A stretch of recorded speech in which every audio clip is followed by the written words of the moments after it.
Good day, viewers. Welcome to another edition of the Daily Strange Stories. I'm John Brown. Our lead story for today. Third Ekurhuleni auditor shot, Mpho Mafole gunned down for investigating for billion-rand corruption scandal.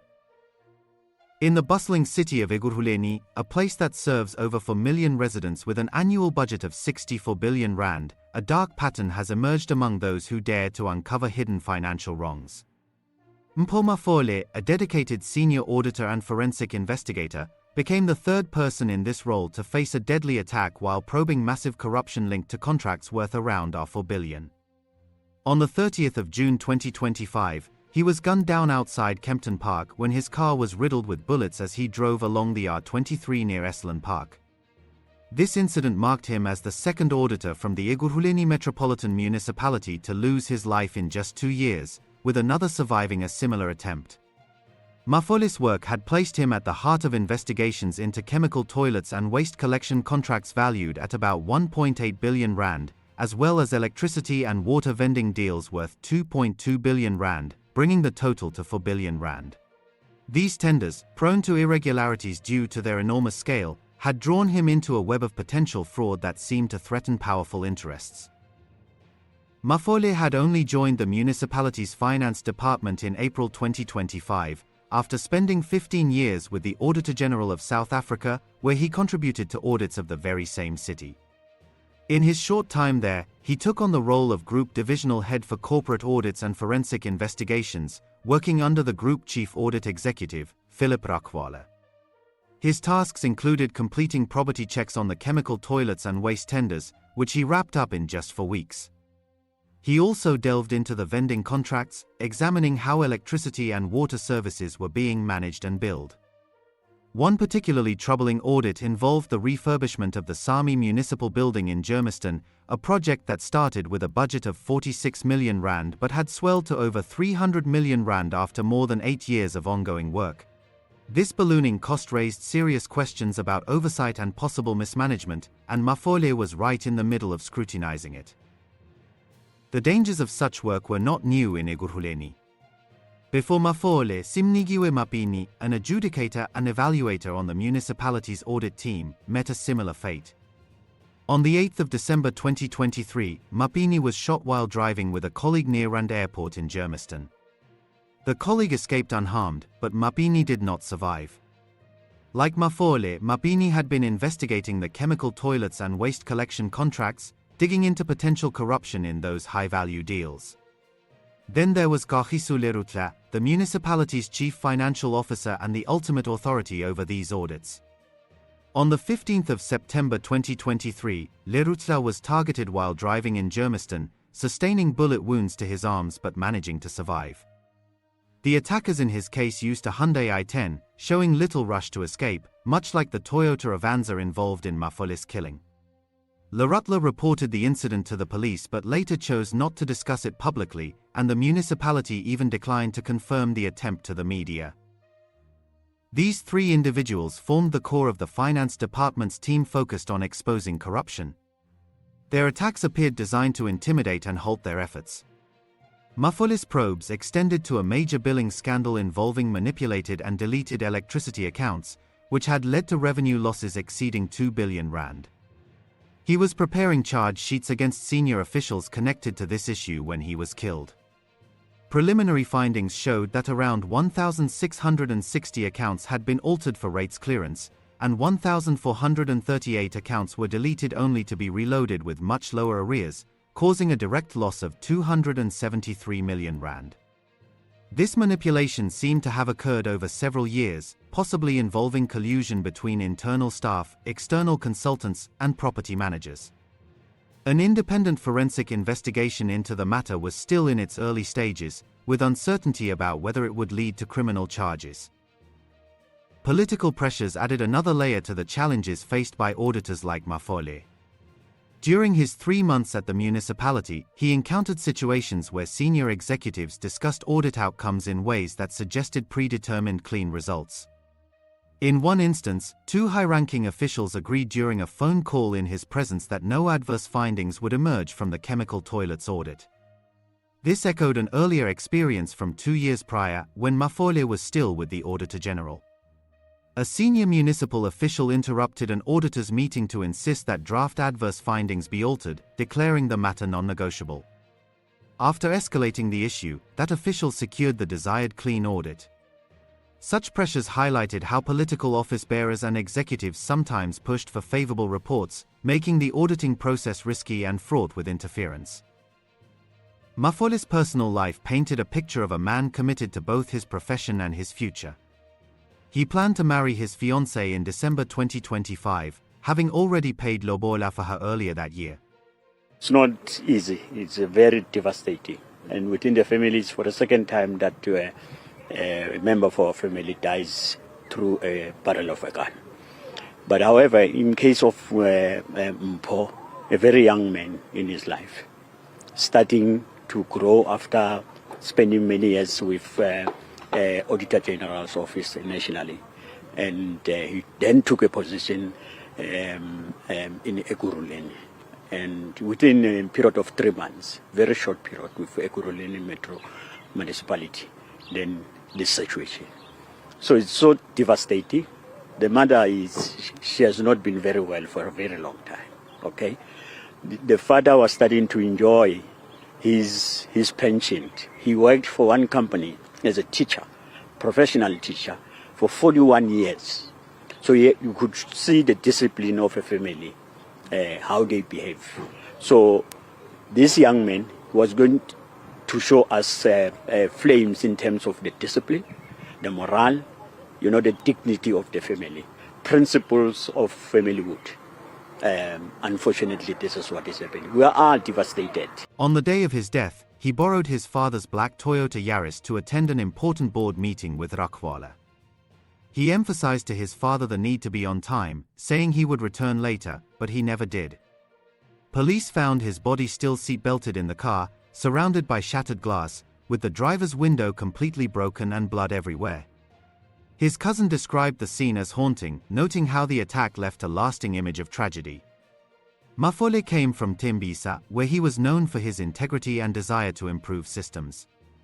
He often spoke of fixing the culture rather than becoming part of it, driven by a commitment to transparency and reform for the benefit of Ekurhuleni's residents. The connections between these incidents extended beyond the auditors.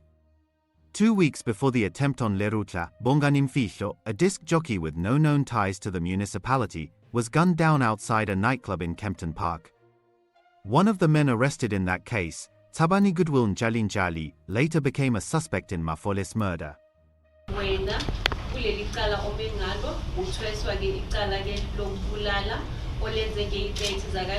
2025. Labathi ke wadubula khona ke umufi uphinde wachazela inkantolo le ukuthi wena unelinye futhi icala lihambayo la kule nkantolo yethu nalo ngamashi lokubulala manje ke bathi bona bayaphikisana ke nesicelo sebail ngoba ibail le kumele iwele phansi kwesigaba sesithupha okuyischedule 6 ngoba ke unelinye ke icala olihambayo la kule nkantolo yethu. Igqwetha lakho lasukuba lasho ukuthi vele nina nizimisele ke ukuthi nifake ke isicelo senu sebail sizozwa ke ukuthi inkantolo izothini nokuthi manje iqala malihlehlo lizohlehliselwa ini. Njali, aged 40, had been out on 5,000 rand bail for the Mfihlo killing when he allegedly pulled the trigger on Mafole. His trial for both cases was set to begin on the 15th of August 2025 in the Kempton Park Magistrates Court. Prosecutors opposed bail for him in Mafole's case, citing him as a potential threat to witnesses and the community due to his pending murder charge. Police also sought a second suspect, Hlanganani Agrippa Mnwango, issuing a warrant for his arrest and urging the public to provide tips through crime stop lines or apps.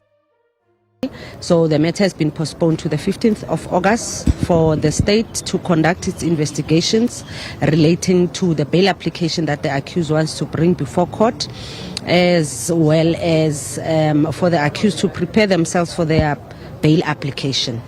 We've raised it as the state that the accused person is facing a charge of murder in the very same court, so he has another pending case of murder.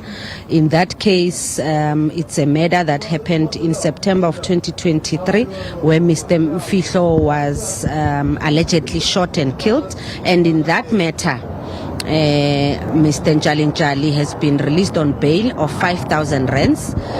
It falls under the ambit of Schedule 5. So now that he is accused of committing another matter, the bail application itself will fall under the ambit of Schedule 6. We have already indicated as the state that we will be opposing his release on bail, and we were asked to give provisional reasons as to why we will be opposing the application. So amongst others, it will be that the accused has a propensity of committing violent crimes, also that the accused is of danger to the public, and most of our reasons will be advanced further in court. In the wake of Mafole's death, the municipality took steps to enhance security for finance department officials. Mayor Nkosindiphihle Xhakaza announced strengthened measures, and a senior official confirmed that his own security had been increased recently. Do you believe that this was linked to the fight against corruption? Well, I mean, there's nothing else. There's nothing else that you are talking about. A dedicated young professional who was very passionate about his work, who was very passionate about the opportunity to actually work for the city. I mean, it is you know, one of those things that we must not mince our word, and so that we have a responsibility together with law enforcement to provide answers to found those that are responsible, and to give certainty.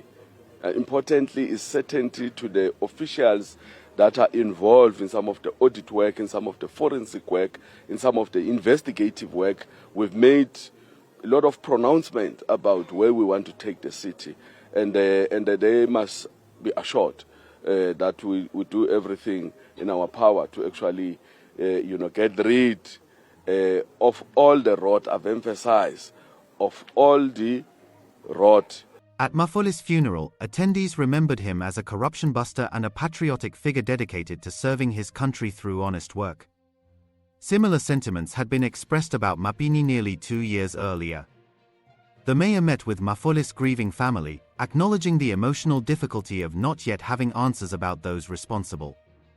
Mafole's father expressed deep pain and a hope that investigators would uncover the motives, questioning why his son, who had been in the job for only 3 months, was targeted.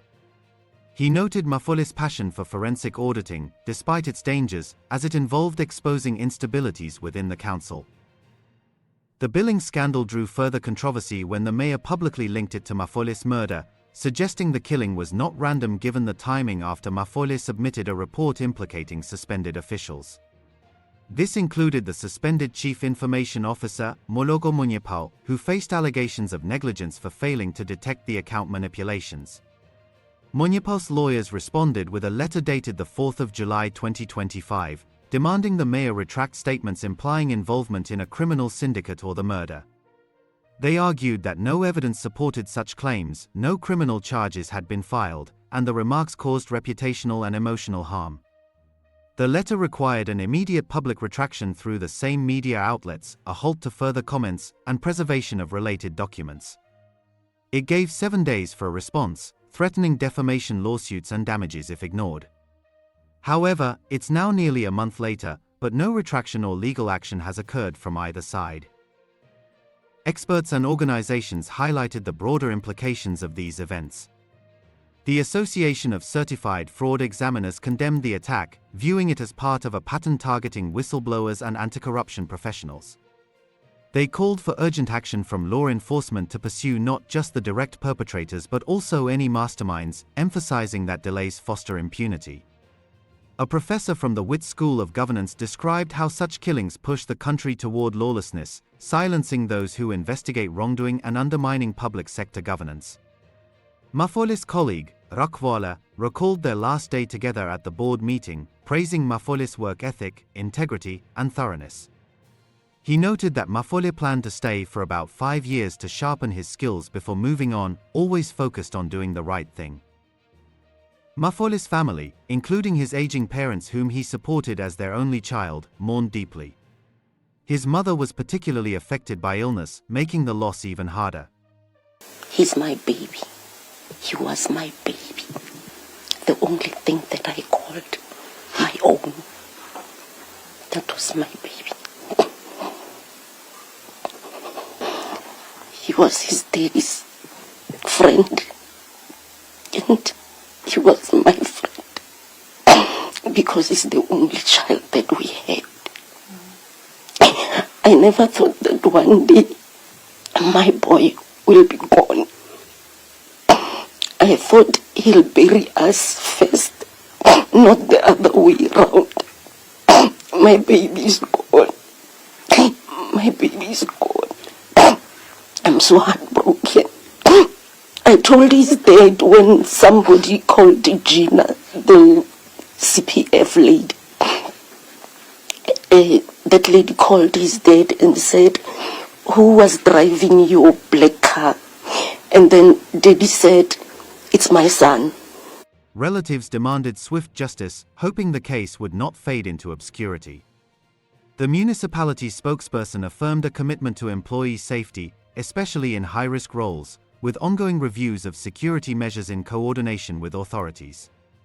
Sources close to the investigation suggested that the billing issues might involve systemic failures or deliberate sabotage, with the full extent still under review.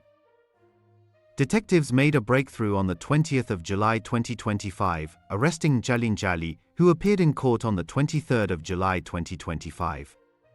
This string of attacks on auditors echoes other high-profile cases, such as the killing of City of Johannesburg fraud investigator Benedict Sithole almost a year earlier.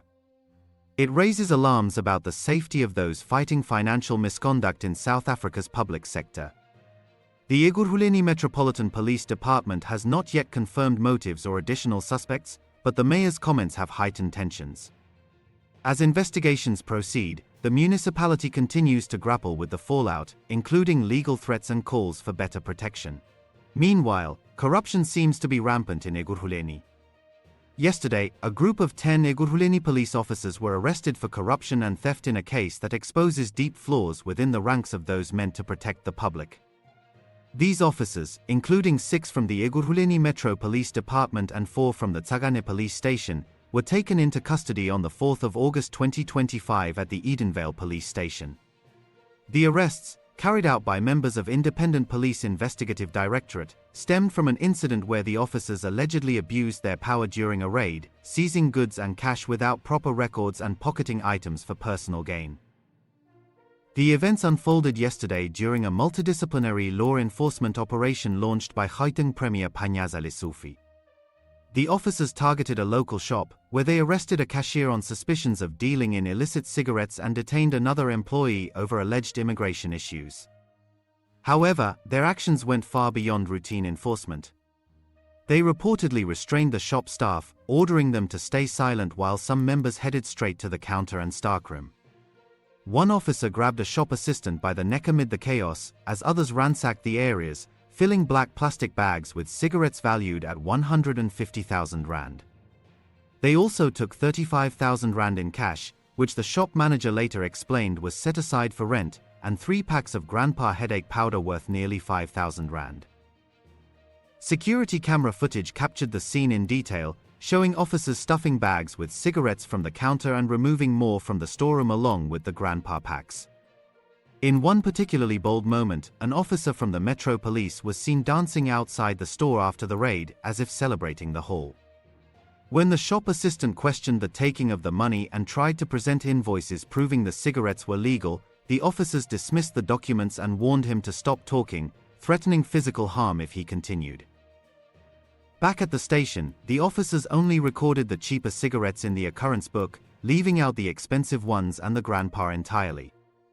The shop manager, a man from Bangladesh who runs a registered business and holds legal papers to stay in the country, later disputed the incomplete records with the station commander. Since then, he has faced intimidation from unidentified individuals who approached him, warning him to drop any case and think about his safety, even mistakenly assuming he was from Pakistan and threatening to deport him. This added layer of fear has left him feeling at risk, worried that more officers might be sent to harass him. The accused, consisting of 9 constables and 1 sergeant, are set to appear in the Germiston Magistrates Court on charges of corruption and theft. Thank you for watching this news video. We'd love to hear what you think about this story, so please leave your comments below. We read them all and appreciate your insights. Join us again in our next strange story. Until then, goodbye.